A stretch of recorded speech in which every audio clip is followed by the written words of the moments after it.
바쁜 가운데서도 또 열심히 각자의 자리를 지켜서 열심히 봉사하고 섬기는 우리 예단 모든 가족들에게 감사를 드립니다.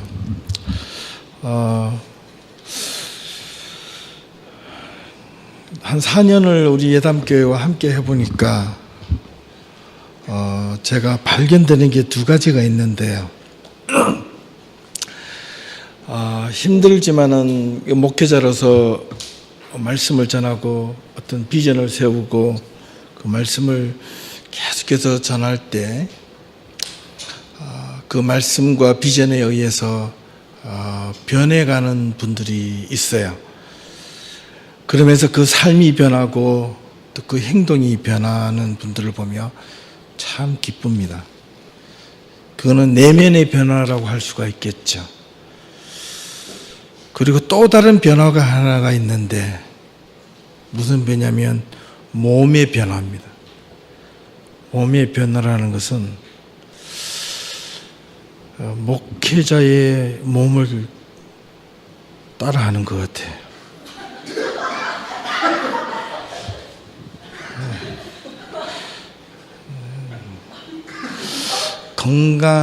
건강한데요. 이게 안 따라해도 될 몸을 자꾸 따라하는 것 같아서 그래도 안 따라하는 것보다는 나은데 그 몸과 마음을 따라하는 것에 대해서 참 감사합니다. 그러나 몸이 먼저냐 마음이 먼저냐 했을 때는 마음이 우선이겠죠. 비전과 꿈을 함께 따라할 수 있기를 바랍니다.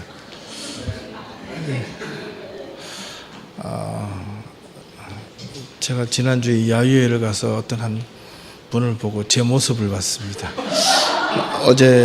오늘 아침에 제가 어제하고 오늘 샤워를 하는데 보니까 만만치가 않더라고요. 그래서 몸과 마음이 우선시 같이 가면 좋은데 마음이 우선입니다. 아멘. 예. 마음이 안 되거든 몸이라도 한번 따라해 보십시오. 그러다 보면 마음도 따라합니다. 행동이 가다 보면 마음도 바뀔 수가 있으니까. 무더운 여름날입니다. 그러나 가끔 일교차가 심하고 며칠 전에도 많이 더웠는데 여러분들 건강에 좀 주의하시기를 꼭 부탁합니다. 내가 건강을 지킨다고 아무렇지도 않았는데도 불구하고 뜻하지 않는 그런 병과 어려움이 올 때가 있습니다. 그럴 때마다 여러분들 두 가지 중에 하나를 생각할 수 있는데요. 그 중에 하나는 또 하나님 앞에 내가 바로 서지 못해서 그렇다. 또 다른 하나는 왜 이런 병이 나한테 왔을까 이렇게 한탄할 수 있는데요. 여러 가지를 생각해 볼 수 있겠죠. 잘 생각해 볼 수 있기를 바랍니다. 제가 오늘 말씀을 제가 어제 늦게까지 준비하고 또 준비된 설교 원고를 또 영어로 번역을 하고 있는 하다가 오늘 아침에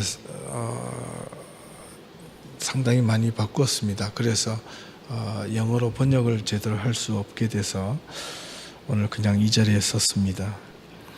설교 준비를 마치고 제가 잠시 페이스북에다가 오래간만에 긴 장문의 글을 올렸습니다. 그 올린 글을 제가 잠깐 읽어드리고 오늘 하루를 말씀을 좀 나눠드릴까라는 생각이 있습니다.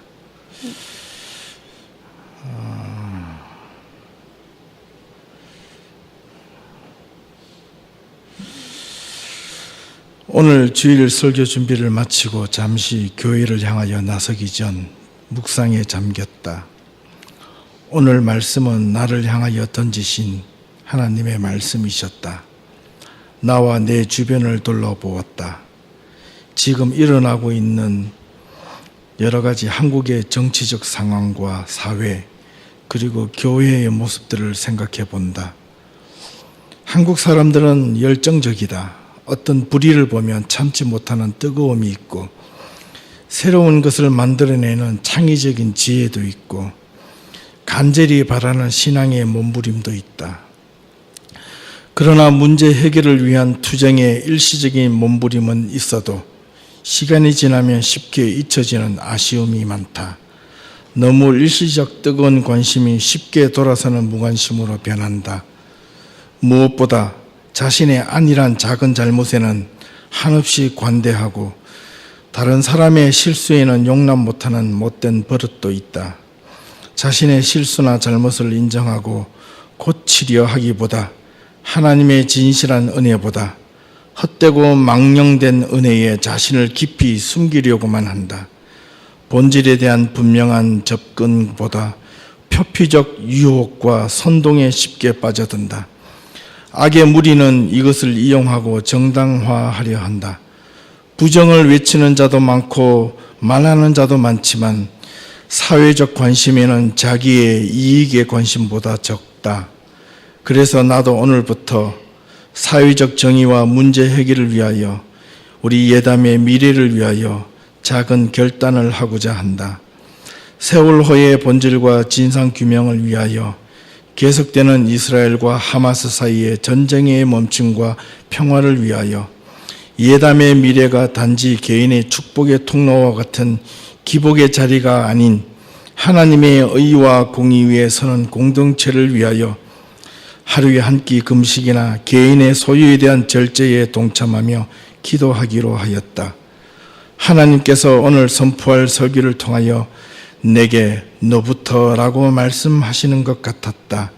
내게 버릴 수 있는 게 무엇이 있는지, 하나님 앞에서 불필요한 소모적 논쟁이 무엇이 있는지 알고 깨닫게 되기를 간구해 본다. 세상의 작은 부정도 용납하지 않는 거룩한 분노를 멈추지 않되 그것에 관하여 한없는 무조건적 용서가 아니라 철저하게 무릎 꿇고 회개하는 자에게만 주어지는 하나님의 복이 있음을 알게 하신다. 모두가 이런 마음으로 나아가기를 소망한다.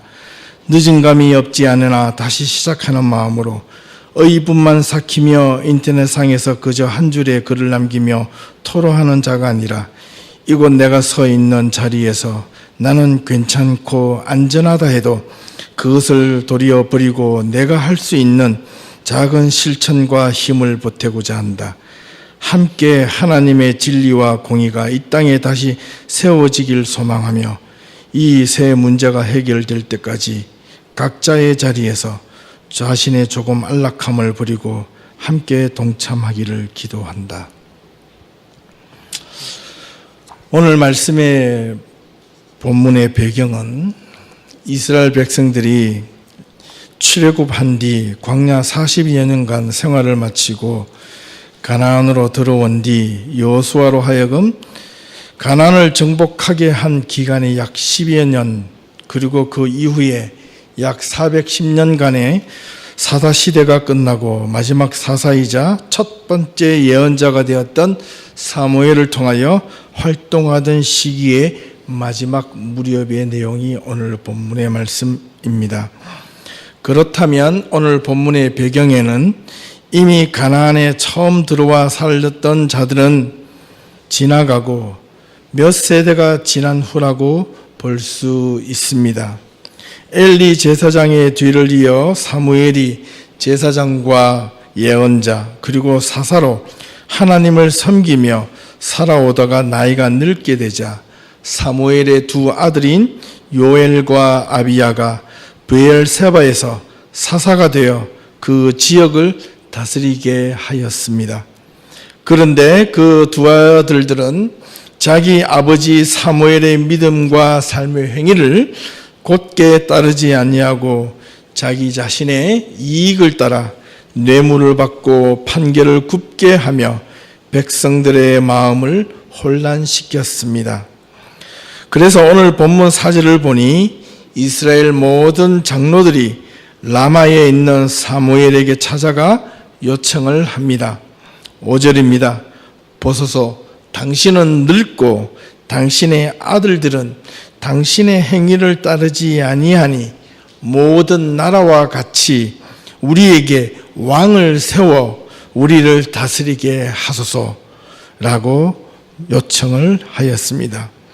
그런데 사무엘은 이러한 장로들의 요청을 기뻐하지 않고 도리어 근심했습니다. 자신의 아들들이 부끄러운 짓을 행한 것뿐만 아니라 장로들의 요구에 문제가 있다는 것을 사무엘은 알았습니다. 그리고 하나님께 무릎을 꿇고 기도합니다. 하나님, 이 일을 어찌하면 좋겠습니까? 하나님께서 사무엘에게 말씀하셨습니다. 백성이 내게 한 말을 들으라. 이는 그들이 너를 버림이 아니요 나를 버려 자기들의 왕이 되지 못하게 함이라. 내가 그들을 애굽에서 인도하여 낸 날부터 오늘까지 그들이 모든 행사로 나를 버리고 다른 신들을 섬김같이 내게도 그리하는도다. 그러므로 그들의 말을 듣되 너는 그들에게 엄히 경고하고 그들을 다스릴 왕의 제도를 가르치라. 이렇게 말씀하셨습니다. 그래서 사무엘은 왕을 요구하는 이스라엘 백성들의 장로들에게 하나님께서 말씀하신 내용을 그대로 전달했습니다. 그리고 왕의 제도에 대한 긍정적인 부분보다 부정적인 부분을 일일이 나열하며 말씀하셨습니다. 그 내용이 오늘 읽었던 10절에서 18절까지의 내용입니다. 그 내용의 핵심은 세 가지입니다. 첫 번째, 주변의 나라, 이방 나라들처럼 왕권의 제도가 있게 되면 그동안 없었던 군사들을 만들기 위하여 너희의 자녀들이 징집을 당하게 될 것이고, 두 번째는 왕의 밭을 갈게 하는 엄청난 부역의 고통을 겪게 될 것이며, 세 번째는 너희들이 살면서 가꾸고 심은 곡식과 소산들을 하나님께 드리는 것 외에 더 많은 것들이 또한 왕에게 바쳐지게 될 것이라고 경고하였습니다. 그리고 왕의 종이나 노예처럼 살게 될 것이라고 경고하였습니다. 이런 내용의 말을 들은 이스라엘 백성들은 끝까지 사무엘의 말을 듣기를 거절하고 왕을 요구하였습니다. 이유는 단순했습니다. 20절입니다. 우리도 다른 나라들 같이 되어 왕이 우리를 다스리게 하며 우리 앞에 나가서 우리의 싸움을 싸워야 할 것이라는 요구였습니다. 이 내용을 잘 이해하기 위해서 우리는 조금 더 과거로 올라가야 합니다.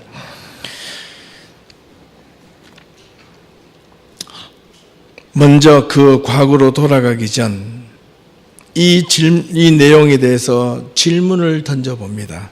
왜 하나님의 강력한 경고의 메시지에도 불구하고 이스라엘 백성들은 왕을 요구했는가입니다. 이스라엘 백성들이 사무엘에게 불만을 품고 나온 이유는 사실은 겉으로 사무엘의 아들들이 잘못된 행동과 사무엘의 나이 많음 때문이었습니다. 이것을 빌미로 왜 그들은 새로운 사사나 사무엘의 뒤를 이을 제사장이나 예언자를 요구한 것이 아니라 전혀 다른 왕을 요구했는가입니다. 그의 의도가 무엇이었는가입니다. 이 답을 이해하기 위해서 우리는 하나님의 말씀하신 그 말씀에 집중할 필요가 있고, 또 그것을 분명하게 이해하기 위해서 과거의 역사로 조금 더 거슬러 올라가야 합니다.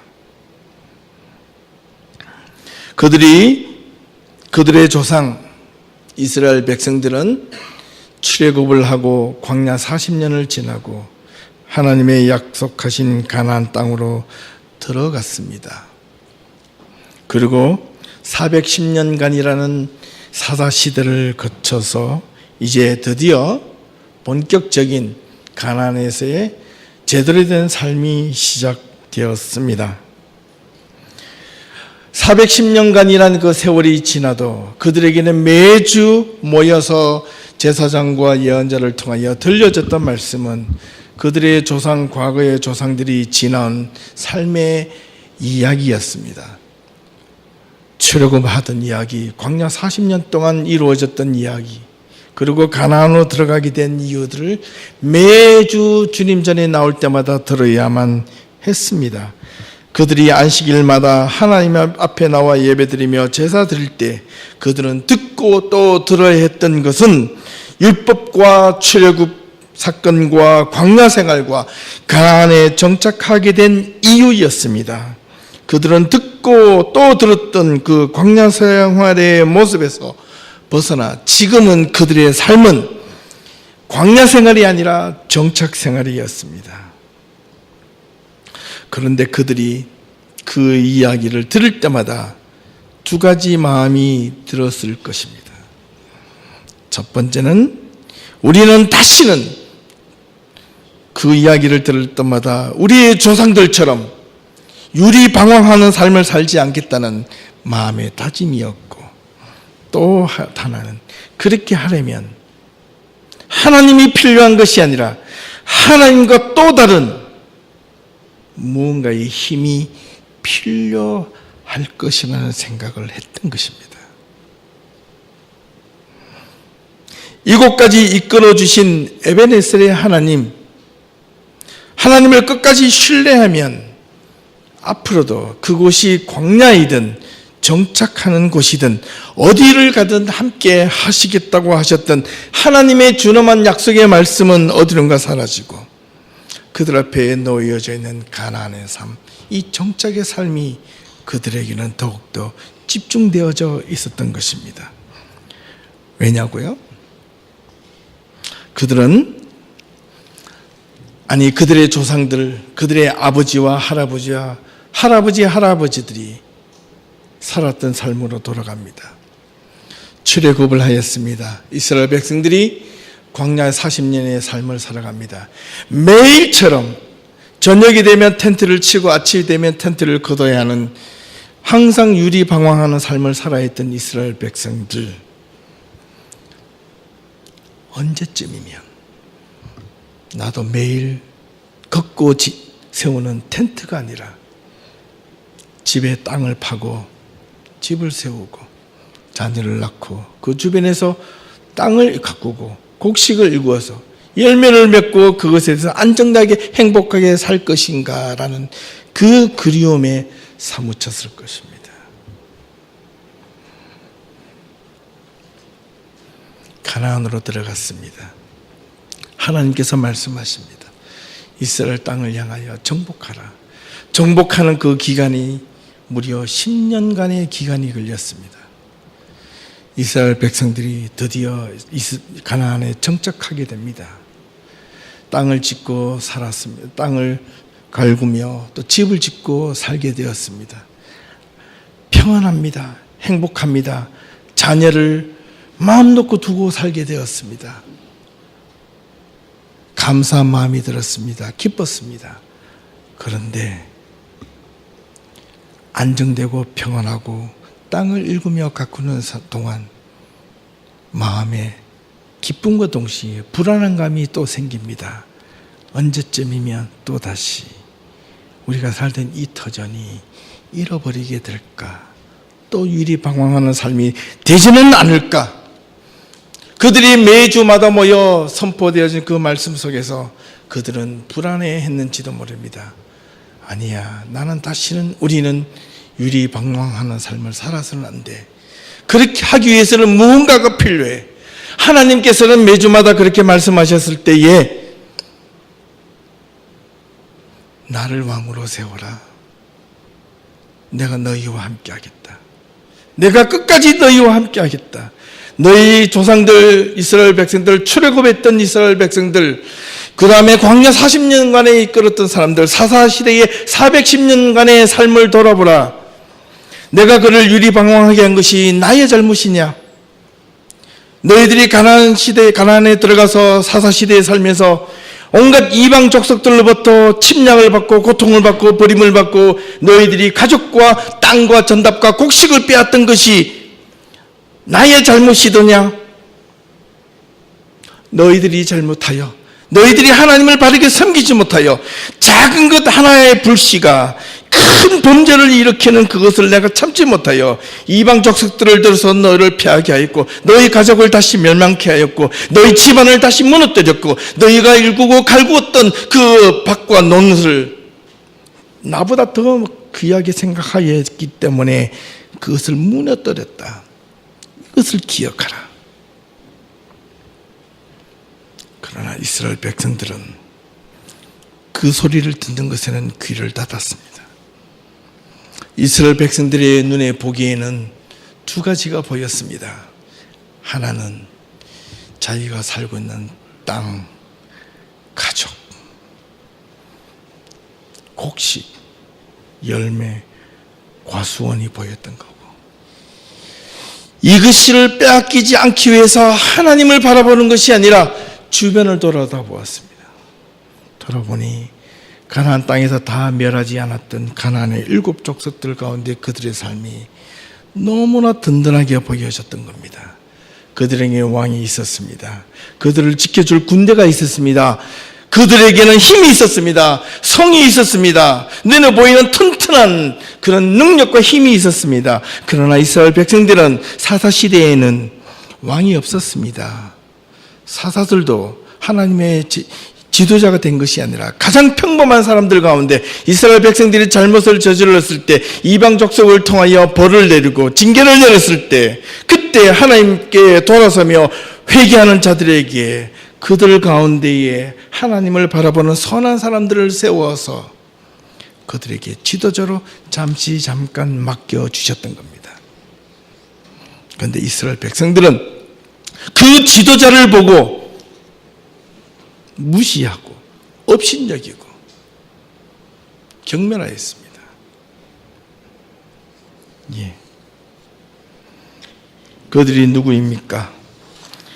사사기에 보면 많은 사람들이 나옵니다. 왼손잡이 에웃이 나오고 창녀의 아들도 나오고 연약한 드보라도 나오고 그런 세상에서 보잘것없는 사람을 들어서 그들을 구원하고 살리는 역할을 감당하게 하셨습니다. 사무엘이 사사가 되고 예언자가 되고 제사장이 되었습니다. 사무엘은 성실하였습니다. 어릴 때부터 태어나기 전에 어머니 한나가 자녀를 위해서 서원하고 바쳤던 이 아이였습니다. 어릴 때부터 성전에서 살았던 자입니다. 하나님의 음성을 들었습니다. 하나님의 종이 되었습니다. 그랬던 그의 사무엘도 나이가 들어서 그의 2 아들들이 역시 하나님의 사사가 되어서 브엘사바에서 다스리게 하였는데 이 2 아들이 자기의 이익을 위하여 뇌물을 받고 판결을 굽게 했다고 이스라엘 장로들이 그것을 보고 분노해했습니다. 생각해 보십시오. 이스라엘 사무엘의 2 아들 요엘과 아비야, 그들이 처음부터 자기 이익을 위하여 뇌물을 받고 판결을 했겠습니까? 그 뇌물이라는 단어에는 히브리어로 선물이라는 뜻이 있습니다.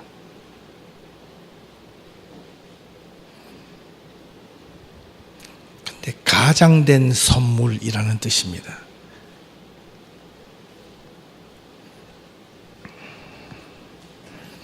마치 이 사무엘의 2 아들들에게 마음의 선물을 주는 것처럼 보여질 수 있다는 뜻입니다. 어려우시죠? 내가 당신을 위해서 이런 배려를 했습니다. 매 주일마다 제사장을 하나님께 예배드리기 위하여 제물을 가져오다가 조금 하나 더 얹었습니다. 여유가 있어서 드립니다. 받으세요. 그냥 감사함으로 받으세요. 나는 당신을 생각해서 그렇습니다. 이 사무엘의 2 아들은 거기에 넘어간 겁니다. 가장된 선물이 사람을 죽일 수 있다는 것이었습니다. 그 모습을 보고 이스라엘 장로들이 사무엘에게 찾아와서 무엇라고 이야기합니까? 당신의 아들들이 당신과 같은 행동과 삶을 살지 않으니 우리에게 새로운 사사를 달라고 요구하지 않았습니다. 무엇을 요구했습니까? 왕을 요구했습니다. 드디어 본심이 드러난 것입니다. 그 내면에 갖고 있는 감추어진 마음이 드러난 것입니다. 하나님의 새로운 지도자가 아니라 하나님의 새로운, 하나님만 바라보고 하나님을 따라가는 그 사람이 아니라 내가 뇌물을 주었더니 이 사람도 그렇게 가는구나.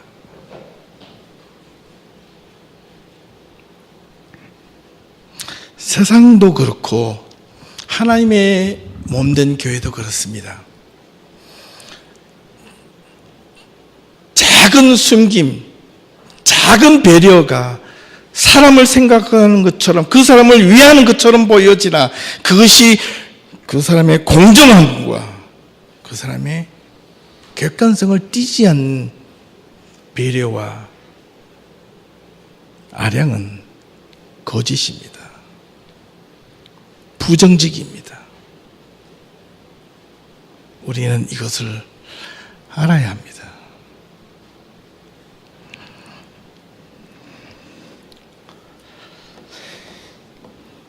이스라엘 장로들이 사무엘에게 찾아와 왕을 요구하면서 사무엘이 그 이야기를 듣자 마음이 편치 않았습니다. 하나님께 기도합니다. 하나님이 이렇게 사무엘을 위로하십니다. 사무엘아, 그들이 너를 버림이 아니요 나를 버려서 그렇다.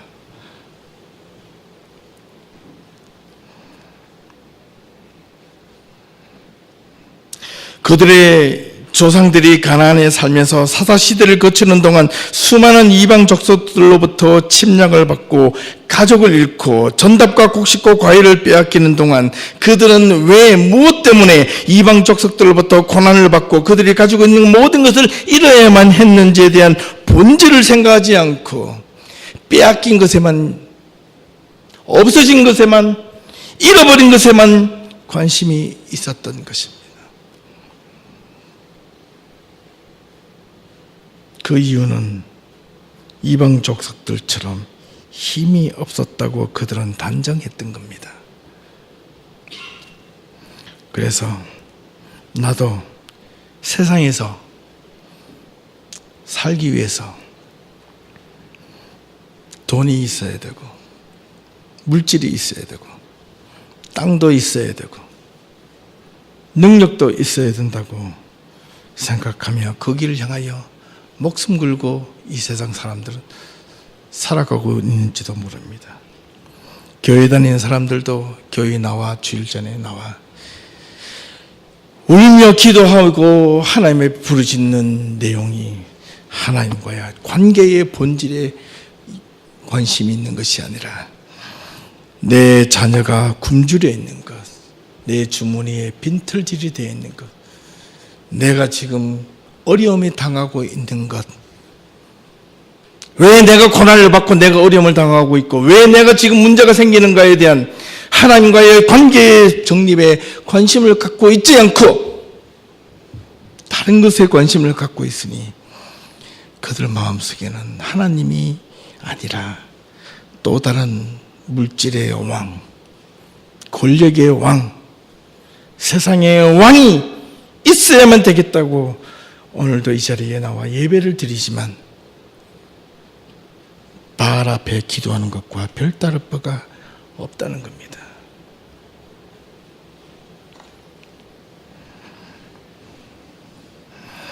사사 시대를 통하여 이스라엘 백성들이 이방 족속들에게 고난을 받고 고통을 받게 된 이유는 하나님이 힘이 없었기 때문이 아니라 이스라엘 백성들이 범죄하였기 때문입니다.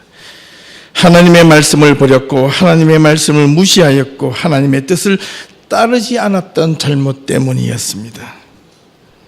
그러나 그들은 그것을 인정하지 않았습니다. 도리어 겉으로 보여지는 두 아들의 행위가 부정하게 보였고 사물이 늙은 것에 대한 한탄이었습니다. 이제 더 이상 그들을 지켜주지 못할 것이라는 불안감은 곧 하나님을 향한 불신으로 이어집니다.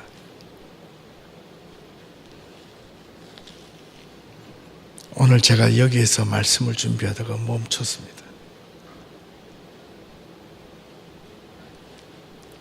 오늘 제가 지난 일주일 동안 묵상으로 준비하다가 오늘 아침에 다시 말씀을 듣고 준비하는 동안 이 자리에서 제가 말씀이 멈추어졌습니다. 행여나 저의 모습 때문에, 행여나 저의 실수 때문에, 행여나 저의 잘못 때문에 여러분들이 하나님을 불신할까 봐 두렵습니다.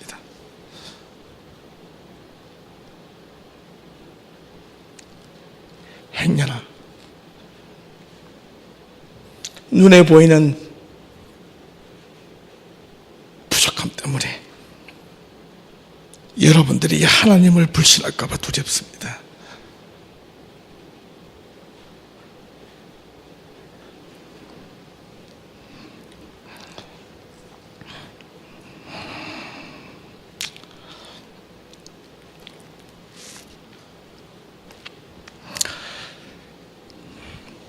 여러분 마음의 중심에는 아직도 여전히 하나님을 신뢰하는 마음이 있으십니까? 여러분의 삶에 문제가 있을 때, 인생 앞에 고난이 있을 때, 해결받지는 못하는 문제가 있을 때 여러분 자신을 버리십니까? 아니면 하나님을 포기하십니까?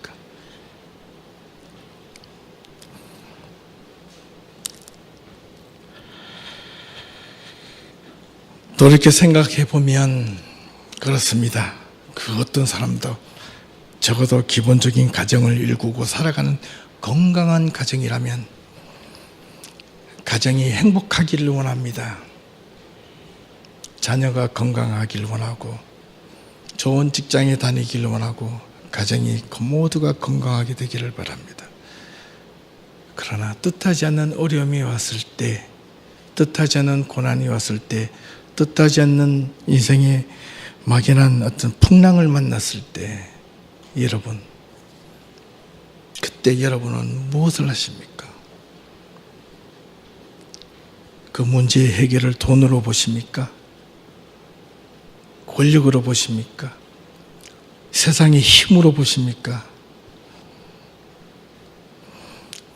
오늘 말씀에 의지하면 하나님의 말씀으로 돌아와야 한다고 사무엘은 강조합니다. 그렇지 않으면 하나님을 버린 자라고 이야기하고 있습니다. 사랑하는 예담 성도 여러분, 무언가 여러분의 눈앞에 스스로 잘못된 것이 보일 때 그것을 빌미로 도리어 자신의 허물을 덮는 어리석은 사람이 되어서는 안 되겠습니다.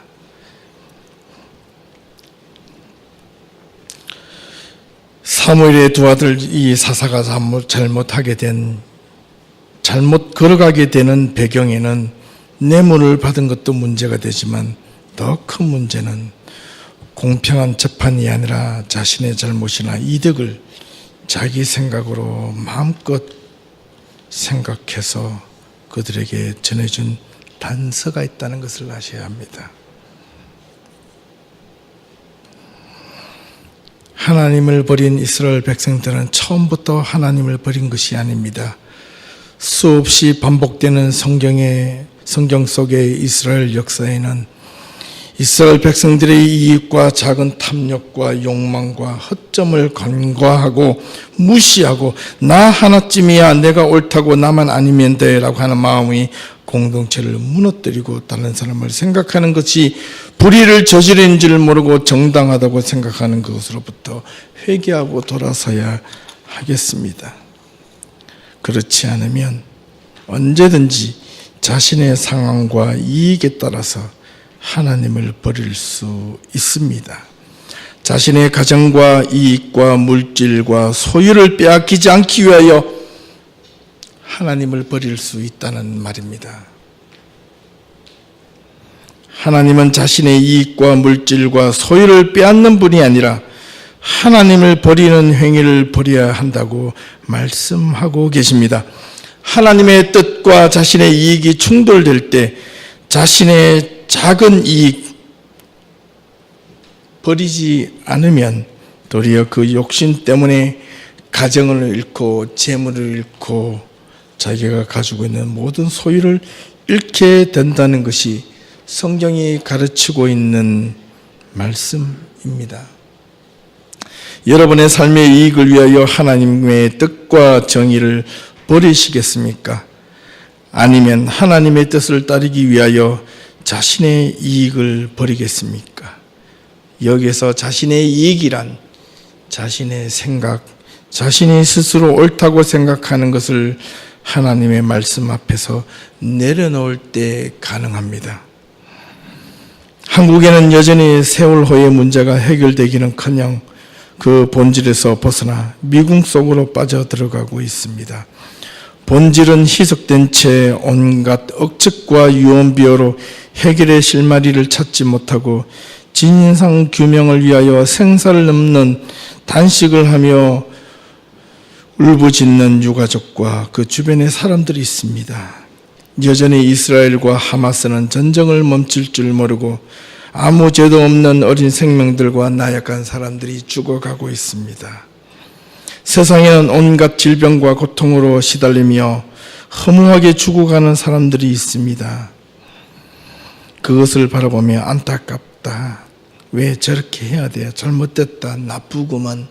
이렇게 생각만 하는 것이 아니라 우리가 지금 이곳에 있는 것이 안전하다고 평안하다고 가만히 나는 괜찮다라고 해서 감사하기보다 지금 우리가 있는 이 앉아있는 이 안락함을 버리고 그들과 함께 하지 못한 미안함과 안타까움을 가지고 여기서 할 수 있는 작은 일들을 찾는 것이 여러분 자신을 버리는 길입니다. 예담의 올바른 미래를 위하여 우리 예담이 1년, 5년, 10년 뒤의 미래를 위하여 생각할 수 있기를 소망합니다. 근시안적 틀에서 벗어나 돈이 있고 없고의 문제가 아니라 하나님의 말씀대로 살아가고 있나 안 있나 거기에 좀 더 집중과 관심을 가질 수 있기를 진심으로 소망합니다. 크고 작은 사회적 관심과 개인의 문제의 해결을 위하여 저는 이번 휴가 기간 동안 다시 한 번 더 제 자신을 돌아보고 저의 작은 안락함을 버릴 것이 무엇이 있는가 생각해 보고자 합니다. 한 3주 뒤면 이사를 하게 되는데 이사 준비를 하다 보니까 참 제가 버리지 못한 게 너무 많아요. 불필요한 것들이 너무 많아요. 한번 쓸 것 같아서 그렇게 붙잡아 두었던 것들이 쓸모없다는 것을 이사 갈 때 느꼈습니다. 쌓아주고 사는 거예요. 못 버리고 사는 거예요. 주지 못하는 것이 아니라 주는 것이 아까워서 못 주는 거예요.